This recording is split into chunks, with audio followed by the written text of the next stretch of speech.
वाळू माफियासह मदत करणाऱ्या खबऱ्यावर गुन्हे दाखल करा। पोलीस अधीक्षक रवींद्रसिंह परदेशी, सेलू तालुक्यातील वालूर येथे वाळू माफियांनी दादागिरी करत कर्तव्यावर असलेल्या पोलीस कर्मचाऱ्यास वाळू माफियाच्या टोळीकडून हुज्जत घालत धक्काबुक्की, पोलीस कर्मचाऱ्याच्या अंगावर ट्रॅक्टर घालण्याचा प्रयत्न केला असल्याची घटना शनिवारी 18 जानेवारी रोजी वालूर येथील झिरोपाटा येथे सायंकाळी 8 वाजण्याच्या सुमारास घडली होती। या प्रकरणी पोलीस अधीक्षक रवींद्रसिंह परदेशी यांनी 19 जानेवारी रोजी घटनास्थळी रात्री 2च्या सुमारास भेट दिली।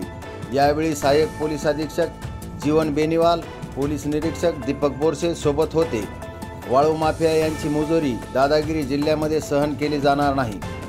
वाळूची वाहतूक करणारे दुचाकी घेऊन खबऱ्या देणाऱ्यावर धडक कारवाई करून त्यांच्या दुचाकी जप्त करून त्यांच्यावर गुन्हे दाखल करावेत, अशा सूचना पोलीस अधीक्षकांनी सेलू पोलिसांना दिल्या आहेत।